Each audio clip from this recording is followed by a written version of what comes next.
Le sang. C'est la première chose que je vois en poussant la porte de notre chambre. Une tache écarlate sur le drap blanc, côté droit du lit. Celui de Clara. Minuscule, à peine visible. Mais là, ma mallette tombe de mes mains et s'écrase sur le parquet avec un bruit sourd qui résonne dans le silence de l'appartement. 3 jours. Je n'étais parti que 3 jours à Londres pour boucler le contrat d'assurance auto, le plus juteux de ma carrière. 3 putains de jours. Clara? Ma voix se brise dans le vide. Pas de réponse. L'appartement semble mort, figé dans une immobilité suspecte. Je m'approche du lit, le cœur battant si fort que j'ai l'impression qu'il va exploser dans ma poitrine. La tache de sang n'est pas ancienne. Quelques heures, tout au plus. Et à côté, des cheveux. Blonds, courts, masculins. Clara a les cheveux châtains, longs jusqu'aux épaules. Mes jambes se dérobent sous moi. Je m'effondre sur le bord du lit, les yeux fixés sur cette évidence qui me frappe comme un uppercut. Les draps puent le sexe. L'odeur âcre, animale, de 2 corps qui se sont déchaînés là où je dors chaque nuit depuis 5 ans. Marc? Je sursaute. Clara se tient dans l'embrasure, ses cheveux humides de la douche, enroulés dans un peignoir trop grand pour elle. Un peignoir que je ne reconnais pas, masculine. Gris anthracite avec des initiales brodées sur la poche. J.M. Tu rentres plus tôt que prévu. Sa voix tremble, ses yeux fuient les miens. Dans ses pupilles dilatées, je lis la peur, la culpabilité et autre chose que je n'arrive pas encore à identifier. J'ai pris le vol de nuit. Je voulais te faire la surprise. La surprise. Le mot me reste coincé dans la gorge comme un éclat de verre. Clara resserre le peignoir autour d'elle d'un geste défensif. Ses mains tremblent. J'étais en train de changer les draps. J'ai eu mes règles cette nuit. Ça a débordé. Menteuse. Clara n'a jamais eu de règles douloureuses. Jamais de débordement. Et ces règles sont prévues dans 10 jours. Je le sais parce que nous essayons d'avoir un enfant depuis 2 ans. Chaque cycle est calculé, anticipé, espéré. Et ce peignoir, ma question claque comme un fouet. Clara pâlit. C'est celui de papa. Tu sais qu'il est décédé le mois dernier. Maman m'a donné quelques affaires en souvenir. Nouveau mensonge. Son père portait du L. Ce peignoir fait du XL. Et les initiales ne correspondent pas. Jean Dubois. Pas JM. Je me lève lentement. Mes yeux ne quittent plus son visage. Chaque micro-expression, chaque battement de cils, chaque frémissement de ses lèvres gonflées. Gonflées comme après des baisers sauvages. Qui est JM, Clara? La question explose entre nous comme une bombe. Clara recule d'un pas, ses yeux s'écarquillent. Pour la première fois en 8 ans, je ne reconnais plus la femme que j'ai épousée. Cet inconnu qui se tient devant moi avec ses mensonges et sa culpabilité suintante. Je ne vois pas de quoi tu parles. Les initiales, sur le peignoir, JM. Elle baisse les yeux vers sa poitrine et découvre les lettres brodées, comme si elle les voyait pour la première fois. Son visage se décompose. C'est une erreur du pressing. Ils ont dû mélanger les affaires.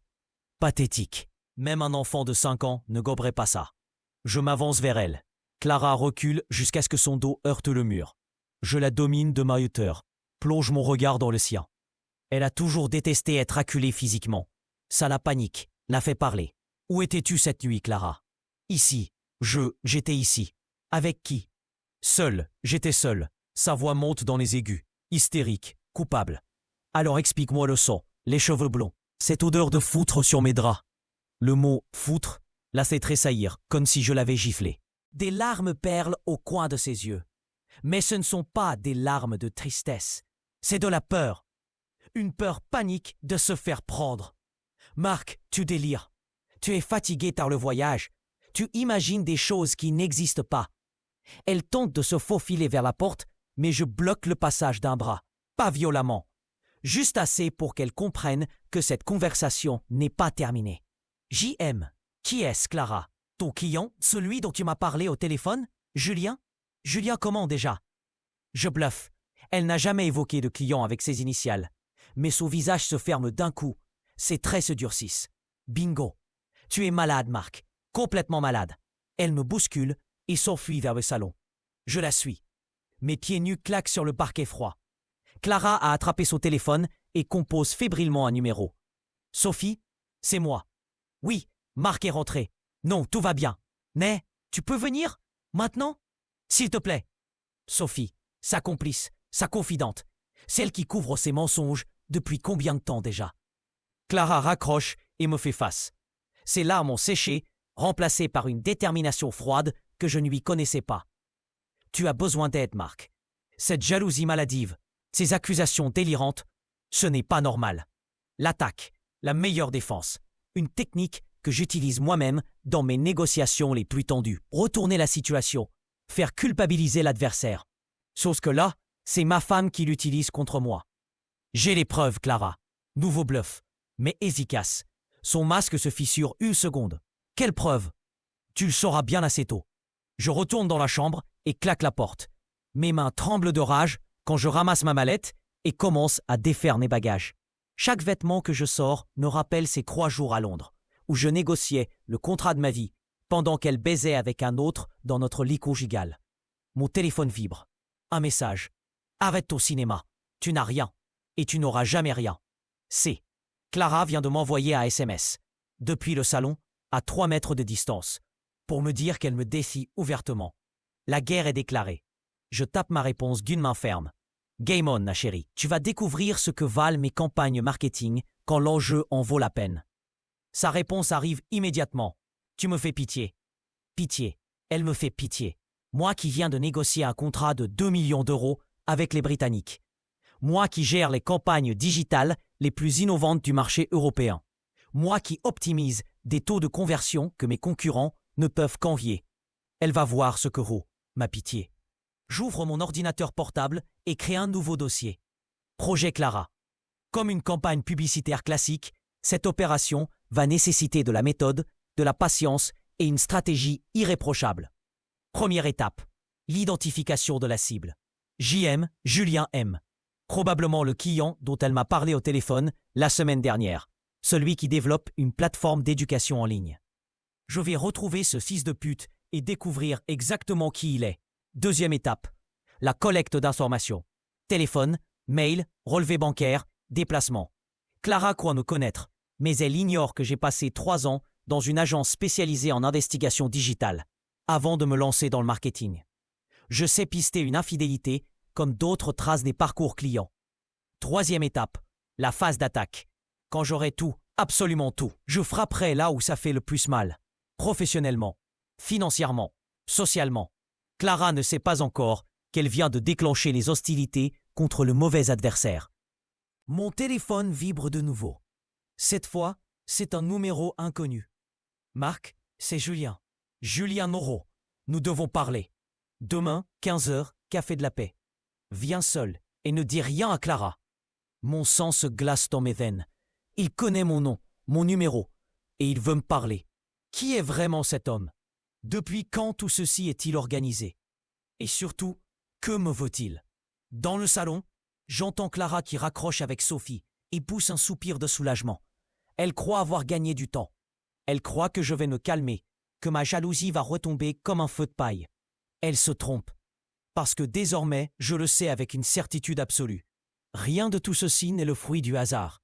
Cette histoire ne fait que commencer.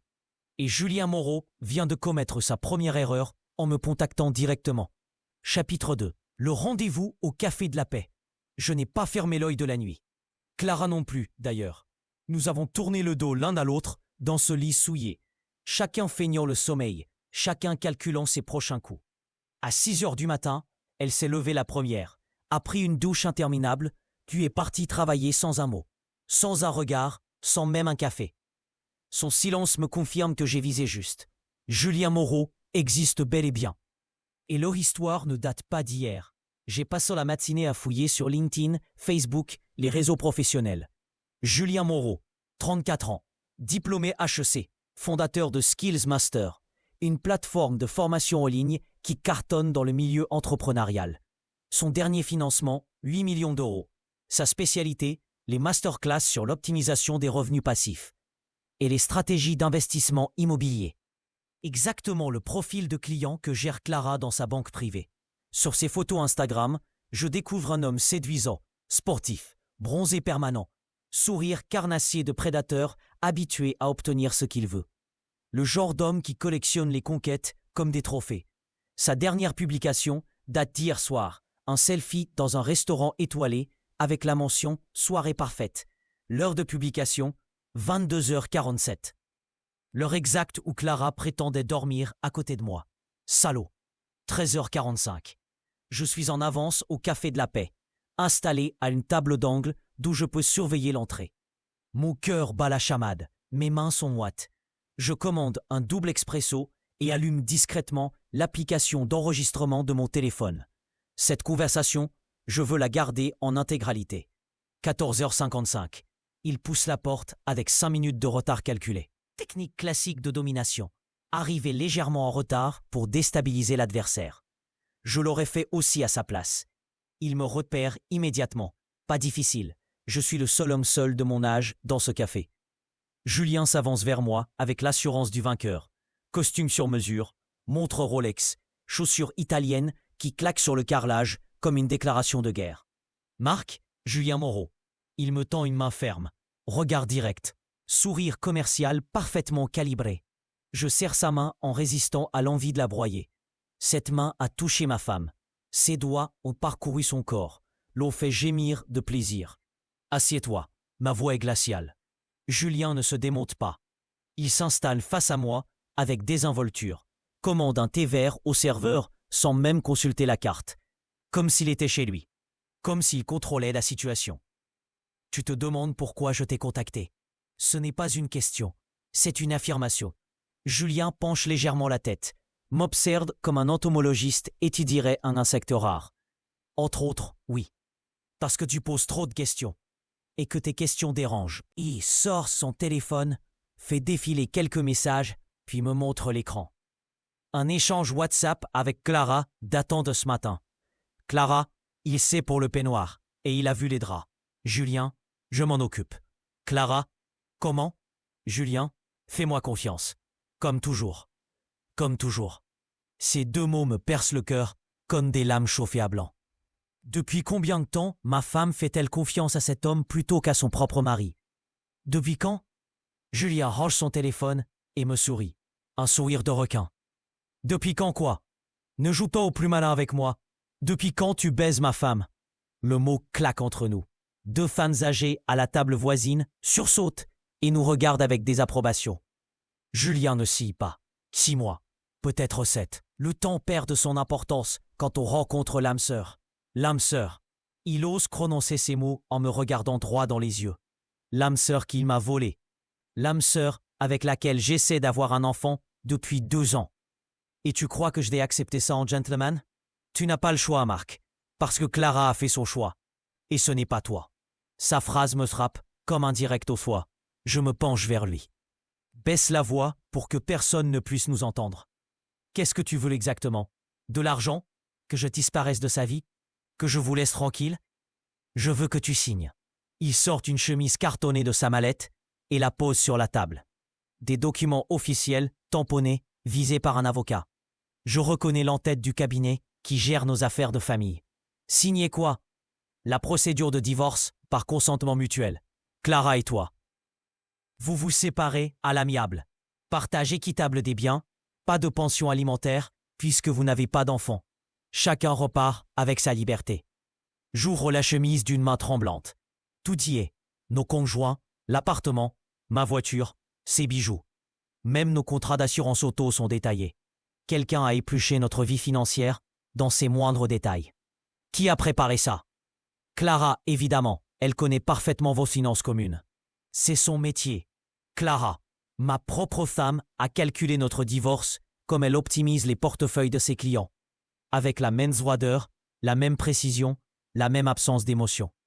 Et si je refuse? Julien se penche vers moi à son tour.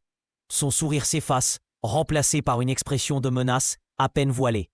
Tu ne refuseras pas, parce que sinon, cette histoire devient très compliquée pour toi, professionnellement parlant. Qu'est-ce que tu veux dire? Tu gères les campagnes marketing de 3 compagnies d'assurance auto, n'est-ce pas? Leur budget publicitaire représente 80% du chiffre d'affaires de ton agence. Que se passerait-il si ces clients apprenaient certaines choses sur tes méthodes de travail? Tes petits arrangements avec les influenceuses beauté pour gonfler artificiellement leur taux d'engagement. Tes facturations de prestations fictives pour optimiser ton cash flow. Mon sang se glace. Julien connaît mes techniques, mes raccourcis, mes zones grises. Des pratiques courantes dans le milieu, mais qui pourraient effectivement poser problème si elles étaient exposées au grand jour. Comment tu sais ça? Clara m'a tout raconté. Tes combines, tes magouilles, tes petits secrets professionnels que tu partages le soir au lit, comme d'autres parlent de leur journée. Elle a une excellente mémoire, tu sais. Et moi, j'ai d'excellents contacts dans le milieu de l'assurance. Je réalise avec horreur que ma propre femme a collecté des munitions contre moi pendant des mois, des années peut-être. Chaque confidence, chaque détail de mes négociations, chaque anecdote sur mes clients. Tout a été soigneusement archivé pour être utilisé contre moi le moment venu. Tu es un maître chanteur? Je suis un homme d'affaires, comme toi. Simplement, j'ai une longueur d'avance. Julien consulte sa Rolex avec ostentation. Tu as 48 heures pour signer. Passé ce délai, je contacte tes clients. Et crois-moi, les compagnies d'assurance n'aiment pas les prestataires qui prennent des libertés avec l'éthique. Ton secteur d'activité est très régulé. Tu le sais mieux que moi. Il se lève, pose un billet de 20 € sur la table pour régler nos consommations. Une dernière chose, Marc. Clara ne t'a jamais aimé. Pas vraiment. Tu étais un choix de raison, un placement de père de famille. Avec moi, elle découvre ce qu'est la passion, ce qu'est l'amour véritable. Il marque une pause, savoure l'effet de ses mots. Hier soir, quand tu es rentré de Londres, elle sortait de ma douche. Elle avait encore mon goût sur les lèvres quand elle t'a embrassé. Et ça l'excitait. L'idée de te tromper la rendait folle de désir. Je bondis de ma chaise, prêt à lui exploser la figure, mais Julien recule d'un pas en riant. Ça aussi, elle me l'avait dit. Que tu étais violent quand tu perdais le contrôle. Encore un détail qui intéresserait tes clients si jamais tu t'avisais de faire des vagues. Il se dirige vers la sortie, se retourne une dernière fois. 48 heures, Marc. Après, Clara et moi, nous partons en voyage de noces à Dubaï. Un petit séjour dans un palace 7 étoiles pour fêter notre nouvelle vie. Entièrement financé par les bénéfices de sa dernière opération sur le marché des crypto-devises. Une opération très rentable qu'elle a menée en parallèle de ses fonctions officielles. Il me fait un petit salut militaire narquois. Au fait, félicitations pour ton contrat londonien. 2 millions d'euros. C'est un beau score. Clara m'a dit que tu étais très fier. Dommage que tu ne puisses pas en profiter longtemps. La porte se referme sur lui. Je reste planté là, tremblant de rage et d'humiliation, sous les regards curieux des autres clients. Le serveur s'approche timidement. « Monsieur, tout va bien ?»« Non, rien ne va. Plus rien n'ira jamais. » Je rentre chez moi comme un automate, les documents de divorce serrés contre ma poitrine. L'appartement est vide, silencieux. Clara ne rentrera pas avant 19 h. J'ai 3 heures pour réfléchir, pour digérer ce qui vient de m'arriver. Dans la cuisine, je découvre un mot sur le réfrigérateur. « Marc, j'ai réfléchi à notre conversation d'hier.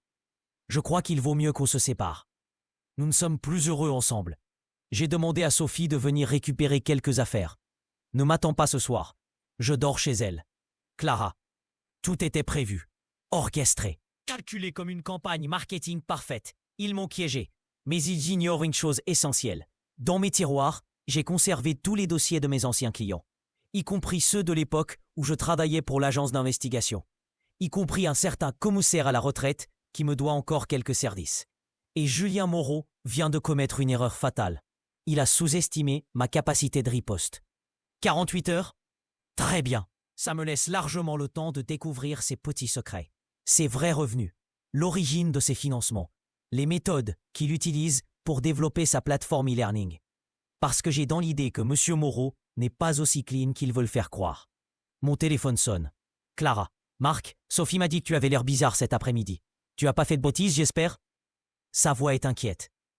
Pour la première fois depuis hier, j'entends une faille dans son assurance.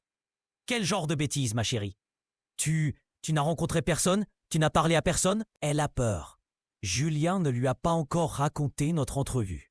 Ou alors, il lui a menti sur la façon dont ça s'est passé. J'ai travaillé toute la journée sur le nouveau griffe de l'assurance britannique. Pourquoi? Silence. Clara réfléchit. Pour rien. Je passerai demain matin récupérer quelques affaires. Tu seras au bureau? Probablement. J'ai plusieurs rendez-vous importants. Parfait. À demain alors. Elle raccroche. Moi aussi, je raccroche. Et je souris pour la première fois depuis 24 heures. Parce que Clara vient de me confirmer qu'ils ne sont pas aussi soudés qu'ils le prétendent. Julien lui cache des choses. Elle commence à douter. Et le doute, dans une relation adultère, c'est le début de la fin. J'ouvre mon ordinateur et commence mes recherches approfondies sur M. Moreau. Son empire va s'écrouler. Sa réputation va exploser. Et Clara va découvrir qu'elle a quitté un mari honnête pour un escroc. La guerre vient de commencer pour de bon. Chapitre 3. Les failles du système. Le commissaire Bertrand n'a pas changé. Même retraité, il garde cette allure de flic old school qui inspire le respect et la méfiance à parts égales. Cheveux gris-vert, regard acéré, costume sombre impeccable. Nous nous retrouvons dans un petit bistrot de Belleville, loin de mon quartier habituel, loin des regards indiscrets. Alors Marc, qu'est-ce qui t'amène? Ça fait 3 ans qu'on ne s'est pas vu. Je sors mon téléphone et lui montre la photo de Julien Moreau que j'ai téléchargée de LinkedIn. Cet homme, j'ai besoin de tout savoir sur lui. Ses revenus réels, ses financements, ses méthodes. Tout. Bertrand chausse ses lunettes et étudie l'écran attentivement. Joli garçon. Qu'est-ce qu'il t'a fait? Il baise ma femme et il veut me faire chanter. Le commissaire relève la tête, un sourire carnassier aux lèvres. Ah, les affaires de cœur, mes préférées. Parce que les maris trompés, quand ils décident de se venger, il ne faut jamais les choses à moitié. Il repose le téléphone et sort un carnet froissé de sa poche. Julien Moreau, tu dis? Laisse-moi deviner. Entrepreneur à succès, voiture de luxe, fringues de marque et probablement quelques zones d'ombre dans ses déclarations fiscales. Comment tu sais? Expérience. Les séducteurs qui s'attaquent aux femmes mariées suivent toujours le même profil. Ils ont besoin d'afficher leur réussite pour compenser leurs carences affectives. Et cette réussite, elle est rarement aussi propre qu'elle en a l'air. Bertrand griffonne quelques notes dans son carnet. Skills Master, c'est ça? La plateforme de formation en ligne?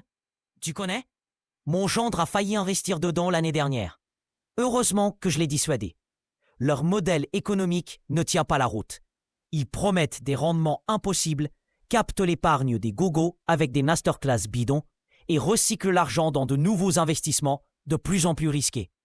Mon cœur s'accélère. Clara ne m'a jamais dit qu'elle avait des doutes sur la solidité financière de cette entreprise. Au contraire, elle m'en parlait comme d'un placement d'avenir. Tu penses qu'il y a du blanchiment là-dedans? Probable. Ces plateformes d'éducation en ligne, c'est le nouveau Far West de la finance. Pas de contrôle réel, pas de régulation efficace. L'argent rentre par dizaines de milliers de petits virements, ressort par de gros transferts internationaux vers des paradis fiscaux. Impossible à tracer pour les services de Bercy. Bertrand ferme son carnet et me regarde gravement. Mais attention Marc, si ce type trempe dans du sale, il n'hésitera pas à t'éliminer si tu le gênes. Et éliminer, ça ne veut pas forcément dire physiquement. Il peut détruire ta réputation, ta carrière, ta vie sociale. Les escrocs modernes sont des experts en warfare psychologique. Il a déjà commencé. Il menace de balancer mes clients si je ne signe pas les papiers de divorce. Intelligent. Il frappe là où ça fait le plus mal. Ton portefeuille. Combien tu gagnes avec tes contrats d'assurance? 400 000 € par an. Net. Bertrand siffle admirativement. Joli. Et combien ta femme gagne dans sa banque? 80 000. Pourquoi? Parce que si elle quitte un mari qui gagne 5 fois plus qu'elle pour un type qui pourrait être en tôle dans 6 mois, c'est qu'elle ne connaît pas les vrais revenus de son amant. Ou alors, elle est plus impliquée que tu ne le penses dans ses magouilles. Cette hypothèse me glace le sang. Clara, complice d'un système de blanchiment? Clara, qui a toujours été si droite, si rigoureuse dans son travail? Qu'est-ce que tu me conseilles? Laisse-moi 48 heures. J'ai encore des contacts à Bercy et à la brigade financière. Si Moreau a des casseroles, on les trouvera.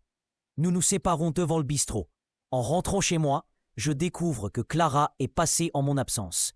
Sa brosse à dents a disparu de la salle de bain, ainsi que ses produits de beauté préférés. Dans la chambre, sa moitié du dressing est à moitié vide. Elle a pris l'essentiel, laissé le superflu. Sur la commode, elle a posé sa bague de fiançailles et son alliance. Les 2 anneaux que j'ai choisis avec tant de soin il y a 5 ans. À côté, un mot. Marthe, ne complique pas les choses, signe les papiers. Pour nous deux, Clara. Pour nous deux. Comme si elle me rendait service en me quittant. Comme si elle me libérait d'un poids. Je prends les alliances et les serre dans ma paume jusqu'à ce que leurs arêtes me blessent la chair. La douleur physique est presque un soulagement comparé à cette torture morale qui me dévore depuis 2 jours. Mon téléphone vibre. Un message de mon associé, David. Marc, tu peux passer au bureau? J'ai reçu un appel bizarre de chez Alliance Assurance. Ils veulent nous voir demain matin. Urgent, qu'ils ont dit. Mon estomac se noue. Julien n'a pas attendu l'expiration de son ultimatum pour commencer ses manœuvres. Il teste ma résistance. Jauge ma capacité de réaction. J'arrive au bureau 20 minutes plus tard. David m'attend, visiblement nerveux. Qu'est-ce qu'ils t'ont dit exactement? Pas grand-chose. Juste qu'ils avaient reçu des informations sur nos méthodes de travail et qu'ils souhaitaient faire le point. Le type au téléphone avait l'air embarrassé. Comme s'il n'avait pas envie de me poser ces questions. Quel type d'informations? Il a évoqué nos partenariats avec les influenceuses beauté, nos techniques pour booster artificiellement leur taux d'engagement. Marc, tu sais bien qu'on fait comme tout le monde dans ce domaine. Mais si Alliance commence à creuser, David n'a pas besoin de finir sa phrase. Si notre plus gros client nous lâche, l'agence coule en moins de 3 mois. Nos autres contrats ne suffiraient pas à couvrir nos charges fixes. Qui a pu leur dire ça? Aucune idée. On ne parle de ces détails techniques qu'entre nous. À moins que... David me regarde avec suspicion. À moins que quoi? À moins que Clara n'ait vendu la mèche. Tu sais bien qu'elle connaît tous nos secrets professionnels. Vous en parliez souvent à la maison. La révélation me frappe comme une claque. Clara ne s'est pas contentée de me tromper sexuellement. Elle a organisé méthodiquement la destruction de ma vie professionnelle. Combien de fois lui ai-je raconté mes petites entourloupes avec fierté, pensant partager mes victoires avec celles que j'aimais? David, il faut que je te dise quelque chose. Je lui raconte tout.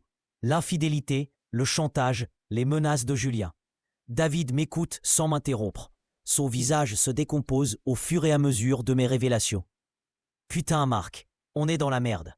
Pas forcément. J'ai peut-être trouvé un moyen de retourner la situation. Je lui explique mes soupçons sur les activités de Julien. Ma rencontre avec Bertrand. David reprend espoir. Tu crois vraiment qu'il trempe dans du louche? J'en suis certain. Et si on arrive à le prouver, Clara se retrouvera dans une position très délicate. Une conseillère en investissement qui couche avec un escroc présumé, ça ne fait pas très sérieux pour sa banque. Qu'est-ce qu'on fait pour Alliance? On temporise. On leur dit qu'on vérifie nos procédures, qu'on va faire le ménage si nécessaire. Le temps que Bertrand fasse son travail. Si nécessaire. David hoche la tête, mais je vois dans ses yeux qu'il doute de mes chances. Il a raison d'être pessimiste. Si je ne trouve rien sur Julien dans les heures qui viennent, ma vie va s'écrouler définitivement. Le soir même, seul dans mon appartement fantôme, je reçois un appel de Sophie, la meilleure amie de Clara, celle qui couvre ses mensonges depuis le début. Marc, il faut qu'on parle. Sa voix est tendue, presque chuchotée. Tu sais où est Clara? Chez moi. Elle dort. Mais Marc, il y a des choses que tu dois savoir. Des choses qu'elle ne me pardonnerait jamais de t'avoir dites. Je t'écoute. Pas au téléphone. Retrouve-moi demain matin, 8h, au café près de chez toi. Celui où tu prends ton petit déjeuner le dimanche. Sophie, dis-moi juste une chose. Depuis quand tu sais pour Julien? Long silence, puis, d'une voix à peine audible, depuis le début, Marc, depuis le tout premier jour. Et je regrette tellement de ne pas t'avoir prévenu. Elle raccroche. Je reste planté là, le téléphone à la main, réalisant que même la meilleure amie de ma femme savait ce que j'ignorais. Combien de personnes étaient au courant de ma situation de cotu? Combien riaient dans mon dos en me voyant parler de mes projets d'enfant avec Clara? Cette nuit-là, je ne dors pas. Je passe les heures à éplucher tout ce que je trouve sur Internet concernant Julien Moreau et Skillsmaster. Forum de consommateurs mécontents, témoignages d'investisseurs floués, articles de presse évoquant des pratiques douteuses sans jamais aller au bout des accusations. Un nom revient plusieurs fois, celui d'un ancien associé de Julien, Thomas Blanchard, qui a claqué la porte de l'entreprise il y a 8 mois en dénonçant publiquement ses méthodes inacceptables. Blanchard a depuis créé sa propre société de conseil et multiplie les interviews où il évoque, sans les nommer, des dérives graves dans le secteur de la formation en ligne. Je note son numéro de téléphone et l'appelle dès 7h du matin. Thomas Blanchard, Dubois de l'agence Creative Marketing. J'aimerais vous rencontrer. C'est au sujet de Julien Moreau. Qu'est-ce que vous lui voulez? La même chose que vous, probablement. Le faire tomber. Blanchard marque une pause. Vous savez dans quoi vous vous embarquez? J'apprends, mais j'ai de bonnes raisons de vouloir aller au bout. Très bien. Cet après-midi, 15h, mon bureau. Et apportez un magnétophone. Ce que j'ai à vous dire, Vous allez vouloir le garder en mémoire. 8 heures précises. Sophie m'attend déjà au café. Recroquevillée sur sa chaise, les yeux rouges. Elle a pleuré. Ça se voit. Quand elle me voit entrer, elle fond en larmes. Marc, pardonne-moi. J'aurais dû te dire la vérité depuis longtemps. Je m'assis en face d'elle et commande 2 cafés. Raconte-moi tout. Depuis le début. Ça a commencé il y a 7 mois. Clara avait reçu Julien dans le cadre de son travail pour étudier ses besoins en investissement. Elle est rentrée ce soir-là, complètement retournée. Elle n'arrêtait pas de parler de Louis, de sa réussite, de son charisme. Sophie s'essuie les yeux avec sa serviette. Au début, je pensais que c'était juste de l'admiration professionnelle. Mais très vite, j'ai compris que c'était autre chose. Elle a commencé à mentir sur ses horaires, à inventer des réunions clients qui n'existaient pas. Et tu n'as rien dit ? J'ai essayé d'y raisonner. Mais elle était comme droguée, Marc. Elle répétait que Julien lui faisait découvrir une nouvelle façon de vivre, qu'avec lui, elle se sentait femme pour la première fois. Cette dernière phrase me poignarde le cœur. 8 ans de mariage, et Clara ne s'était jamais sentie femme avec moi. Il y a autre chose, Marc. Quelque chose de grave. Sophie baisse encore la voix. Clara a utilisé ses codes d'accès à la banque pour consulter les comptes d'autres clients. Elle cherchait des investisseurs potentiels pour Julien. Des gens fortunés, naïfs, susceptibles de placer de grosses sommes dans sa plateforme. Mon sang se glace. Tu es en train de me dire qu'elle lui a fourni une base de données de clients riches. Oui, en violation de toutes les règles de confidentialité bancaire. Si sa hiérarchie l'apprend, elle risque la prison. Pourquoi tu me racontes ça maintenant ? Sophie relève la tête, me regarde droit dans les yeux. Parce que hier soir, Clara a reçu un coup de fil qui l'a terrifiée. Quelqu'un qui menaçait de tout révéler à sa banque si elle ne versait pas 50 000 € sur un compte offshore. Quelqu'un ? Elle n'a pas voulu me dire qui. Mais j'ai entendu la conversation. L'homme avait un accent étranger, russe peut-être. Il connaissait tous les détails de ce qu'elle avait fait. Un maître chanteur. Clara est victime de chantage. Et maintenant, je commence à comprendre pourquoi elle était si pressée de divorcer et de récupérer sa part de notre patrimoine commun. Elle a l'argent ? Non. C'est pour ça qu'elle veut que tu signes rapidement les papiers. Sa moitié de votre appartement représente exactement la somme demandée. Je finis mon café d'un trait. Les pièces du puzzle s'assemblent enfin. Clara ne me quitte pas par amour pour Julien. Elle me quitte par nécessité financière, pour échapper au chantage qui menace de détruire sa carrière. Et Julien ? Sait-il que sa maîtresse est elle-même victime d'un chantage ? Ou pire, est-il complice de cette extorsion ? Sophie, il faut que Clara sache qu'elle n'est pas obligée de payer. Il y a d'autres solutions. Lesquelles ? Je ne peux pas t'en dire plus pour l'instant. Mais dis-lui de ne rien faire avant demain soir. Ni virement, ni signature, ni aucune démarche. Dis-lui que j'ai peut-être trouvé un moyen de tous nous sortir de là. Sophie hoche la tête et se lève pour partir. Marc, oui, je sais que tu ne pardonneras jamais de t'avoir menti. Mais j'espère que tu pourras pardonner à Clara. Elle n'est pas méchante. Elle est juste perdue. Perdue. Le mot résonne dans ma tête tandis que Sophie s'éloigne. Clara est perdue. Moi aussi. Nous sommes tous les deux victimes de manipulations qui nous dépassent. Mais maintenant que je connais la vérité, je peux commencer à me battre. Pas seulement pour récupérer ma femme, pour la sauver et pour détruire définitivement Julien Moreau. Chapitre 4. Les cartes s'abattent. Thomas Blanchard ressemble à un homme qui a survécu à un naufrage. Costard froissé, cerne profond, tic nerveux au coin de l'œil gauche. Son bureau ?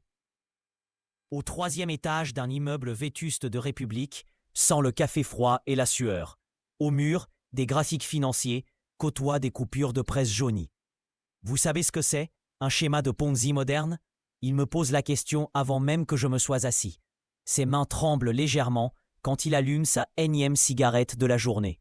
En gros, oui, on rémunère les premiers investisseurs avec l'argent des suivants. C'est plus sophistiqué que ça maintenant. Julien a créé un écosystème complet. Skillsmaster, c'est juste la vitrine. Derrière, il y a au moins 6 autres sociétés, toutes imbriquées. De l'investissement immobilier, du trading de crypto-monnaies, du financement participatif. Chaque activité génère juste assez de bénéfices réels pour masquer les pertes des autres.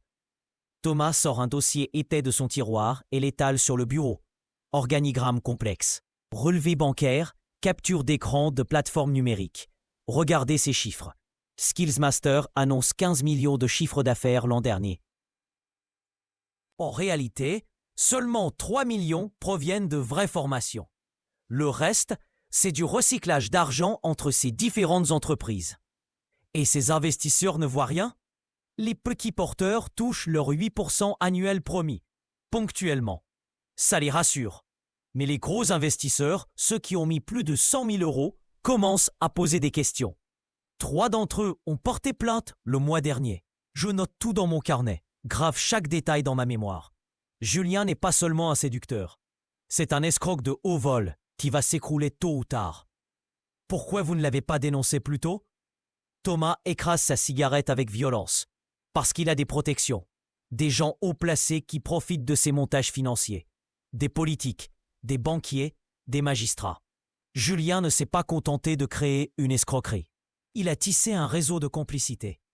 Quel genre de complicité? Vous connaissez la banque Rothschild et Associés? Votre femme y travaille, non? Mon cœur s'arrête de battre. Comment vous savez ça? Parce que Julien m'a parlé d'elle.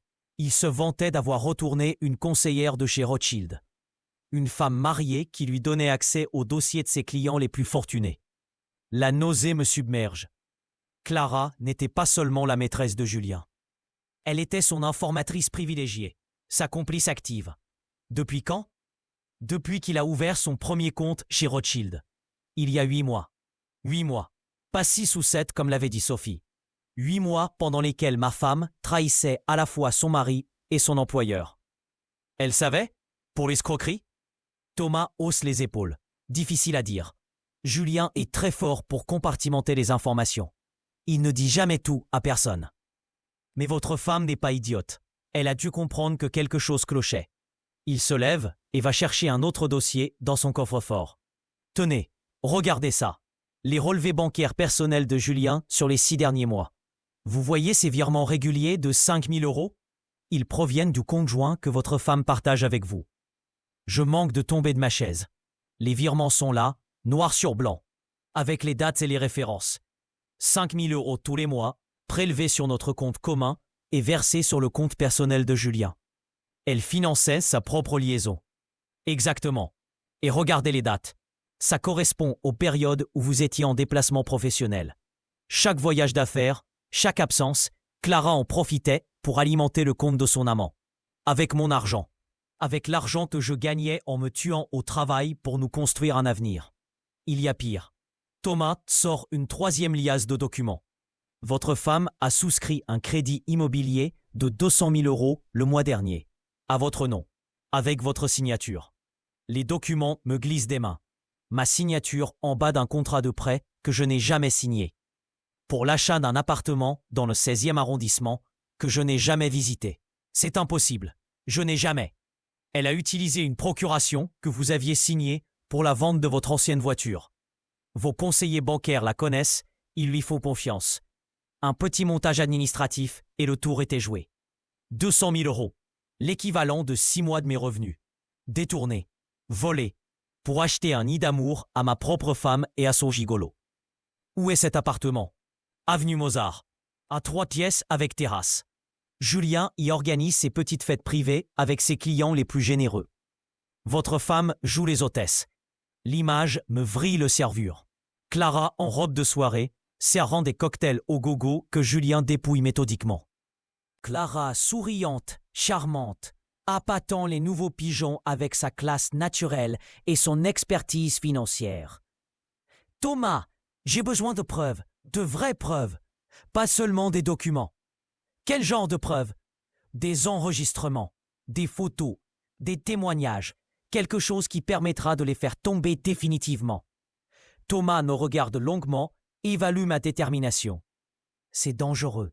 Si Julien découvre que vous enquêtez sur lui, il peut devenir violent. Très violent. Plus violent que ce qu'il m'a déjà fait? Vous ne comprenez pas. Julien a des associés russes, des gens qui ne plaisantent pas avec ceux qui menacent leurs investissements. L'homme qui fait chanter votre femme, c'est probablement l'un d'entre eux. Les pièces du puzzle se remettent en place. Le coup de téléphone que Clara a reçu hier soir, l'accent russe, les 50 000 euros réclamés. Ce n'était pas un chantage externe. C'était Julien lui-même qui pressait Clara de récupérer de l'argent frais pour alimenter son système. Il la manipule. Bien sûr qu'il la manipule. C'est son métier. Julien Moreau est un prédateur professionnel. Il repère les femmes fragiles, les séduit, les compromet, puis les utilise pour ses affaires. Votre femme n'est ni la première ni la dernière. Combien d'autres?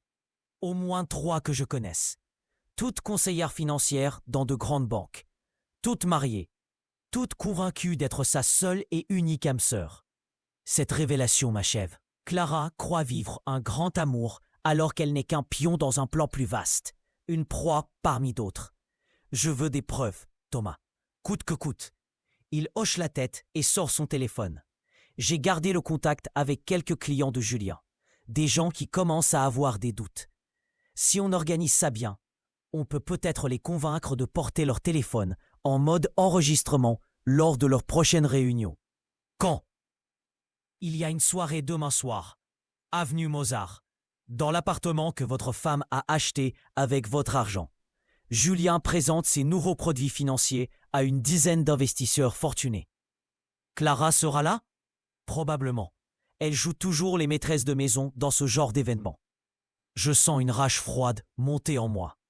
Ma femme, dans un appartement payé avec mon argent, au bras de mon rival, participant à l'escroquerie qui va nous détruire tous. Comment on fait pour avoir accès à cette soirée? Laissez-moi m'en occuper. J'ai un contact qui peut nous introduire. Mais Marc, quoi? Une fois qu'on aura lancé cette opération, il n'y aura plus de retour en arrière possible. Julien tombera, c'est sûr. Mais votre femme tombera avec lui. Vous en êtes conscient? Je pense à Clara, à ses mensonges, à sa trahison, à son mépris. Puis je pense à nous deux il y a encore une semaine. Quand je croyais encore que nous formions une équipe. Elle a fait son choix, Thomas. Maintenant, c'est moi qui fais le mien. Nous nous serrons la main. L'alliance est scellée. En rentrant chez moi, je trouve un message de Bertrand sur mon répondeur. Marc, rappelle-moi d'urgence. J'ai du nouveau sur ton Moreau. Du très lourd. Je le rappelle immédiatement. Bertrand, qu'est-ce que vous avez trouvé? Julien Moreau est surveillé par Tracfin depuis 3 mois. Soupçon de blanchiment d'argent et de financement d'activités criminelles. Mes contacts m'ont dit qu'une perquisition était prévue la semaine prochaine. Une perquisition? Chez lui, dans ses bureaux et dans tous les appartements liés à ses sociétés, y compris celui d'avenue Mozart. Mon cœur s'emballe. Si Clara se trouve dans cet appartement au moment de la perquisition, elle sera arrêtée comme complice. Bertrand, il faut qu'on accélère les choses. La soirée de demain, c'est notre seule chance de récupérer les preuves avant que tout explose. Qu'est-ce que vous comptez faire? Je lui explique mon plan avec Thomas. Les enregistrements, les témoignages d'investisseurs floués. C'est risqué, Marc, très risqué. J'ai plus le choix. Si je ne fais rien, ma femme va finir en prison et moi je vais perdre mon agence. Vous risquez de vous retrouver au milieu d'une guerre entre des escrocs russes et la police française. Alors on fera attention à ne pas se faire prendre dans les tirs croisés. Bertrand soupire. Bon, je vais voir si je peux retarder la perquisition de 48 heures. Ça vous donnera le temps d'organiser votre coup. Merci Bertrand, je vous revaudrai ça. Vous ne me devrez rien du tout, mon vieux. Juste, faites attention à vous et gardez toujours une porte de sortie. Il raccroche. Je reste seul dans mon appartement vide, face à l'ampleur de ce qui m'attend. Demain soir, je vais affronter l'homme qui a détruit ma vie, dans l'appartement qu'il a acheté avec mon argent, en présence de la femme que j'aime encore malgré tout. Et je n'ai aucune idée de comment cette histoire va se terminer. Mon téléphone sonne. Clara. Marc, il faut qu'on parle. Maintenant. Sa voix tremble. Elle a peur. Où es-tu? En bas de chez nous, dans ma voiture. Je peux monter? Bien sûr. 5 minutes plus tard. Elle pousse la porte de notre appartement. Elle a l'air d'un fantôme. Pâle, amaigrie, les cheveux ternes. Ses mains tremblent quand elle retire sa veste. Marc, je sais ce que tu penses de moi. Et tu as raison. J'ai tout gâché, tout détruit. Elle s'effondre sur le canapé et fond en larmes. Mais il faut que tu saches, je ne voulais pas que ça arrive. Au début, avec Julien, c'était juste de l'admiration, du désir. Je ne pensais pas tomber amoureuse. Et maintenant, je ne sais plus où j'en suis. Il y a des choses que Julien me demande de faire et que je ne comprends pas. Quel genre de choses? Clara relève la tête, me regarde avec des yeux suppliants. Il veut que je lui donne la liste de tous les clients de ma banque qui ont plus d'1 million d'euros de patrimoine. Il dit que c'est pour développer son réseau. Mais quoi? J'ai peur, Marc. J'ai peur de ce qui va m'arriver si ma hiérarchie découvre ce que j'ai déjà fait. Elle ne sait pas encore pour le crédit immobilier. Elle ne sait pas qu'elle a déjà franchi toutes les lignes rouges. Clara, il faut que je te dise quelque chose de très grave. Je lui raconte ma rencontre avec Thomas, les documents, les preuves de l'escroquerie. Je lui montre les relevés bancaires avec ses virements vers le compte de Julien. Je lui explique pour l'appartement acheté avec ma signature falsifiée. À chaque révélation, Clara se tasse un peu plus sur elle-même. Quand j'ai terminé, elle ressemble à une coupée de chiffon. Mon Dieu, qu'est-ce que j'ai fait? Tu as été manipulée, Clara, comme beaucoup d'autres avant toi. Il va falloir que je rende l'argent, tout l'argent. Il n'y a plus d'argent à rendre. Julien a tout dépensé dans ses montages financiers pourris. Clara se lève et se met à faire les 100 pas dans le salon. Il faut que je disparaisse, que je parte à l'étranger avant que tout explose. Tu ne peux pas fuir, Clara. Les flics vont te retrouver. Alors qu'est-ce que je fais? Je la regarde droit dans les yeux. Tu m'aides à le faire tomber. Chapitre 5. La chute des masques. Le silence qui suit ma proposition résonne comme un coup de tonnerre. Clara me fixe, incrédule, ses yeux encore rougis par les larmes. T'aider à le faire tomber? Marc, tu ne comprends pas. Si Julien tombe, je tombe avec lui. Ma carrière, ma liberté, tout. Et si tu ne fais rien, tu tombes quand même. Sauf que là, tu auras au moins une chance de négocier avec la justice. Je m'approche d'elle, doucement, comme on approche un animal blessé. Clara, demain soir, il y a cette soirée avenue Mozart. Tu y seras? Elle hoche la tête machinalement. Julien compte sur moi pour rassurer les investisseurs. Il dit que ma présence les met en confiance. Parfait. Je vais être là aussi. Ses yeux s'écarquillent. Quoi? Comment? J'ai les méthodes. L'important, c'est que tu portes ça. Je sors de ma poche un petit dispositif que Thomas m'a fourni dans l'après-midi. Un micro-émetteur pas plus gros qu'une pièce de monnaie. Un mouchard? Un enregistreur. Tout ce que dira Julien sera capté et transmis. Ses promesses mensongères, ses techniques de manipulation, ses aveux involontaires. Clara recule comme si l'objet allait l'électrocuter. Je ne peux pas faire ça. C'est de la trahison. Il t'a déjà trahi, Clara. Il t'utilise, il te ment, il détruit ta vie. La vraie trahison, c'est ce qu'il te fait subir depuis des mois. Je pose le micro sur la table basse entre nous. Réfléchis, dans une semaine, Julien sera en prison. Toi, tu peux encore choisir de quel côté des barreaux tu veux être. Clara contemple l'objet comme s'il contenait sa sentence de mort. Et nous, si je fais ça, qu'est-ce qu'il nous restera? Pour la première fois depuis 3 jours, j'entrevois une lueur d'espoir dans ses yeux. Elle pense encore à nous. Elle regrette. Je ne sais pas, Clara. Honnêtement, je ne sais pas si on pourra jamais revenir en arrière. Mais au moins, on aura une chance d'essayer. Elle tend la main vers le micro, hésite, la retire. J'ai peur, Marc, si Julien découvre que je l'ai espionné. Il ne découvrira rien. Cette soirée, c'est son chant du cygne. Après ça, il n'aura plus jamais l'occasion de faire du mal à qui que ce soit. Le lendemain matin, je reçois un coup de fil de David. Sa voix est tendue.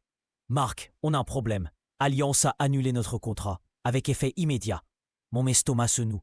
Notre plus gros client. 60% de notre chiffre d'affaires. Ils ont donné une raison? Incompatibilité éthique qu'ils ont dit. Ils ont reçu un dossier détaillé sur nos pratiques commerciales. Nos arrangements avec les influenceuses, nos gonflages de chiffres, tout y était. Julien a mis sa menace à exécution. Même si Clara accepte de coopérer ce soir, il a déjà commencé à détruire ma vie professionnelle. Les offres clients? Groupama nous lâche aussi. Et Maïf demande un audit complet de nos méthodes. En 48 heures, mon agence est passée de la prospérité à la faillite imminente. 10 ans de travail acharné, anéanti par la vengeance d'un escroc. David tient bon jusqu'à demain. Après-demain, on aura gagné. Soit on aura tout perdu. Mais au moins, on saura à quoi s'en tenir. Tu es sûr de ton coup? Non. Mais c'est notre seule chance. Je raccroche et me rends au bureau de Thomas. Il m'attend avec un homme que je ne connais pas. La soixantaine, costume gris, allure de banquier discret. Marc, je vous présente Philippe Moreau, le père de Julien. Je manque de tomber de ma chaise. Son père? L'homme me tend une main ferme, regard direct. Monsieur Dubois, je sais ce que vous devez penser, mais je ne suis pas venu défendre mon fils. Je suis venu vous aider à l'arrêter. Philippe Moreau s'assoit en face de moi, sort un dossier de sa serviette. Julien a détourné l'héritage de sa mère, 800 000 € que je lui avais confiés pour honorer ses dernières volontés. Il devait créer une fondation caritative en son nom. Au lieu de ça, il a tout investi dans ses combines foireuses. Pourquoi vous ne l'avez pas dénoncé? Parce que c'est mon fils. Parce que j'espérais qu'il finirait par comprendre. Mais hier, j'ai appris qu'il comptait s'enfuir à Dubaï avec l'argent qu'il vous a extorqué. Il me montre des captures d'écran de réservation d'avion. 2 billets première classe pour demain matin. Julien Moreau et Clara Dubois. Allez simple. Clara, ma femme prévoit de s'enfuir avec lui. Demain matin. Pendant que je croirais encore qu'elle réfléchit à ma proposition. Elle n'est pas au courant. Philippe Moreau me regarde avec pitié. Monsieur Dubois, votre femme a vidé votre compte joint ce matin. 73 000 € transférés sur un compte aux Émirats. Elle sait très bien ce qui l'attend. Le monde s'écroule autour de moi. Clara n'a jamais eu l'intention de m'aider. Sa visite d'hier soir, ses larmes, ses regrets, tout était du théâtre. Elle voulait juste s'assurer que je ne ferais rien pour contrarier leur fuite. Thomas, la soirée de ce soir, elle aura lieu, mais pas pour les raisons qu'on croyait. Julien va annoncer à ses investisseurs que sa plateforme déménage à Dubaï pour des raisons fiscales. Il va leur proposer de rapatrier leurs fonds moyennant une commission de 20%. Une dernière arnaque avant de disparaître. Exactement. Et votre femme sera là pour apporter sa caution d'experte financière. Philippe Moreau se lève. Messieurs, je dois vous laisser. Mais avant de partir, une dernière chose. Il pose une clé sur la table. L'appartement avenue Mozart. Julien ignore que je possède un double de toutes ces clés. Vous pourrez vous y introduire avant le début de la soirée. Pourquoi faire? Pour installer des micros, pour prendre des photos compromettantes, pour récolter tout ce qui pourra l'enfoncer définitivement. L'homme s'apprête à partir, puis se ravise. Monsieur Dubois, je suis désolé pour votre femme. Mais sachez que Julien l'aurait abandonnée dès qu'elle ne lui aurait plus été utile. Les femmes, pour lui, ce sont des outils jetables. Il sort, me laissant seul avec Thomas et cette vérité qui me lacère le cœur. 19h30, avenue Mozart. Thomas et moi, nous glissons dans l'immeuble bourgeois où Julien a installé son nid d'amour avec mon argent. L'appartement du 3e étage respire le luxe et le mauvais goût. Mobilier design, œuvre d'art contemporaine. Baies vitrées donnant sur les jardins du Trocadéro. Nous installons rapidement nos dispositifs d'écoute. Micro dans le salon, la chambre, la cuisine. Caméra miniature dissimulée dans les plantes vertes. En 1 heure, l'appartement est entièrement sous surveillance. 20h45. Les premiers invités arrivent. Depuis notre planque dans l'immeuble d'en face, nous observons le balai des voitures de luxe qui se garent devant l'entrée. Homme d'affaires, couple fortuné. Quelques personnalités que je reconnais pour les avoir vues dans les pages économiques des journaux. 21h15. Clara apparaît au bras de Julien. Elle porte une robe rouge que je ne lui connaissais pas, des bijoux que je n'ai jamais vus. Elle sourit, rayonne, joue à la perfection son rôle de maîtresse de maison accomplie. Depuis notre poste d'observation, Thomas me tend des écouteurs. Les conversations nous parviennent avec une clarté parfaite. Mesdames et messieurs, merci d'être venus ce soir. Je sais que vous vous interrogez sur l'avenir de vos investissements. Je suis là pour vous rassurer. La voix de Julien, charismatique, convaincante. Le ton du businessman qui maîtrise parfaitement son sujet. Skills Master évolue. Les contraintes fiscales françaises deviennent trop pesantes pour nos activités. C'est pourquoi j'ai décidé de délocaliser nos opérations à Dubaï. Murmure dans l'assistance. Quelqu'un demande ce que cela implique pour leur placement. Aucun risque pour vos capitaux. Au contraire, en transférant vos fonds vers nos nouvelles structures offshore, vous bénéficierez d'une optimisation fiscale exceptionnelle. Clara prend la parole. Sa voix me transperce le cœur. En tant que conseillère financière, je peux vous confirmer que cette délocalisation présente des avantages considérables. Les rendements seront préservés, les risques minimisés. Menteuse, elle sait très bien qu'elle participe à une escroquerie. Elle le sait et elle continue, avec ce professionnalisme glacial qui m'avait séduit autrefois. Cependant, continue Julien, cette opération nécessite quelques frais de transfert. 20% de vos avoirs actuels à régler avant demain midi. Cette fois, les protestations fusent. 20%, c'est énorme. Certains investisseurs menacent de partir. Je comprends vos réticences, reprend Clara. Mais permettez-moi de vous faire part de mon expérience personnelle. Non, elle n'ose pas. Mon mari et moi avons investi la totalité de notre patrimoine commun dans les projets de Julien. Plus de 300 000 euros. Nous ne l'avons jamais regretté. Si, elle ose. Elle utilise notre argent, notre couple, notre histoire, comme argument commercial pour convaincre ces gens de se faire plumer. Thomas pose sa main sur mon épaule. Marc, ça suffit. On a ce qu'il faut. Appelons les flics. Mais moi, j'en ai pas fini. Pas encore. Je sors de notre planque et traverse la rue. Dans l'ascenseur qui me mène au 3e étage, je repense à tout ce que j'ai perdu en 3 jours. Ma femme, mon agence, mes économies, mes illusions. Mais j'ai gagné autre chose, la vérité. Et la certitude que certaines trahisons ne méritent qu'une seule réponse, la destruction totale de celui qui les a commises. Je sonne à la porte de l'appartement. Un homme en costume m'ouvre, visiblement agacé par cette interruption. « Monsieur ?» ?»« Marc Dubois, je viens chercher ma femme. » L'homme hésite, puis s'efface et me laisse passer.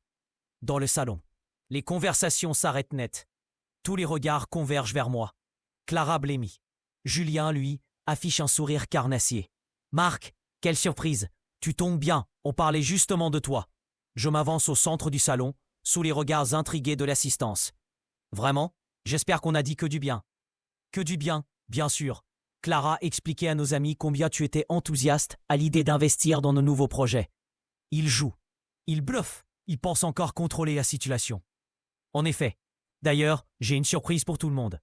Je sors mon téléphone et active l'application de diffusion que Thomas a installée. Soudain, nos enregistrements de la soirée résonnent dans le salon. Skillsmaster évolue. Les contraintes fiscales françaises deviennent trop pesantes. Puis la voix de Clara. Cette délocalisation présente des avantages considérables. Et enfin, celle de Julien. Cette opération nécessite quelques frais de transfert. 20% de vos avoirs actuels. Les visages se figent. Quelqu'un a enregistré leur conversation. Quelqu'un les a piégés. Mesdames et messieurs, je reprends d'une voix forte. Permettez-moi de vous présenter la véritable nature des investissements que vous propose M. Moreau. Je sors les dossiers de Thomas et commence à distribuer les preuves. Relevés bancaires truqués, organigramme de sociétés fantômes, témoignages d'investisseurs floués. Skillsmaster n'est qu'une façade. Vos placements servent à financer un système pyramidal qui s'effondrera dans quelques semaines. Julien tente de reprendre la main. Marc, tu dérailles complètement. Ces documents sont authentiques et j'ai d'autres preuves. Je me tourne vers Clara. Ma chérie, veux-tu expliquer à nos invités comment tu as financé cet appartement? Avec l'argent de qui? Clara recule jusqu'au mur, pétrifiée. Ou préfères-tu que je leur montre les billets d'avion pour Dubaï? Départ demain matin, 10h25? Cette fois, c'est Julien qui pâlit. Comment je peux connaître ces détails? Ou alors, parlons de tes associés russes, ceux qui ont appelé ma femme avant-hier soir pour réclamer 50 000 euros. Le silence est total. Certains invités commencent discrètement à se diriger vers la sortie. Julien tente un baroud d'honneur. Tout cela est parfaitement légal. Marc traverse une période difficile, sa jalousie lui fait perdre la raison. Vraiment, j'affiche sur mon téléphone la photo que Thomas a prise ce matin. Julien en compagnie de 2 hommes à l'allure patibulaire, dans un café de Belleville. Ces messieurs aussi sont parfaitement légaux. Ils semblent pourtant correspondre au signalement de blanchisseurs d'argent recherché par Interpol. Cette fois, Julien comprend qui est fini. Ses épaules s'affaissent, son masque tombe. Clara, on s'en va. Maintenant. Il se dirige vers elle, l'attrape par le bras. Mais Clara se dégage violemment. Non, je n'irai nulle part avec toi. Elle se tourne vers moi, les yeux pleins de larmes. Marc, pardonne-moi, je ne savais pas, je ne voulais pas. Tu savais très bien, Clara. Tu as choisi en connaissance de cause. La sirène des voitures de police retentit dans la rue. Thomas a tenu sa promesse. Mesdames et messieurs, j'annonce calmement. Je vous conseille de rester à disposition des forces de l'ordre. En tant que victime, vous aurez peut-être une chance de récupérer une partie de vos fonds. Les flics envahissent l'appartement. Julien tente de fuir par la terrasse, mais il est immédiatement maîtrisé. Clara, elle, reste prostrée dans un point, regardant sa vie s'effondrer définitivement. Un commissaire s'approche de moi. « Monsieur Dubois, commissaire Marchand, nous vous remercions pour votre coopération. Grâce à vos enregistrements, nous avons de quoi boucler cette affaire. Et ma femme? Elle sera entendue comme témoin dans un premier temps. Selon ses déclarations, elle pourrait bénéficier de la clémence de la justice. Je regarde Clara une dernière fois. Nos yeux se croisent. Dans les siens, je lis une supplication muette. Elle voudrait que je lui pardonne, que je la console, que je la sauve encore une fois. Mais moi, je n'ai plus rien à lui donner. Plus de pardon, plus d'amour, plus d'espoir. Elle a détruit notre histoire. Il ne reste plus qu'à ramasser les morceaux et repartir de zéro. Je sors de l'appartement sans me retourner. 3 mois plus tard, je reçois une lettre de la prison de Fleury-Mérogis. L'écriture de Clara. Marc, je sais que tu ne me pardonneras jamais. Je sais que j'ai tout détruit. Mais il faut que tu saches que je t'ai aimé. Vraiment aimé. Julien m'avait fait croire que tu ne m'aimais plus, que notre mariage était un échec. Je me suis trompé sur tout. Prends soin de toi. Clara. Je froisse la lettre et la jette à la poubelle. Clara a été condamnée à 2 ans de prison, avec sursis, et à 5 ans d'interdiction bancaire. Julien, lui, a écopé de 5 ans ferme pour escroquerie en bande organisée. Mon agence a fait faillite, mais j'ai rebondi. Une société de conseil en communication de crise. Mon premier client, un assureur qui voulait redorer son image après un scandale financier. L'ironie du sort. Hier soir, en rangeant mes affaires, je suis tombé sur une photo oubliée dans mon portefeuille. Clara et moi, le jour de notre mariage, rayonnant de bonheur et d'espoir. J'ai regardé cette image longtemps, puis je l'ai déchirée. Certaines histoires ne méritent pas d'être conservées. Mon téléphone sonne, un numéro inconnu. Marc, c'est Sophie. Il faut qu'on parle. J'ai découvert quelque chose sur Julien. Quelque chose qu'il n'a jamais dit à Clara. Quoi donc? Il était déjà marié, avec 3 enfants, et sa vraie femme ignorait tout de ses activités. Je raccroche en souriant. L'histoire n'est pas terminée. Elle ne fait que commencer.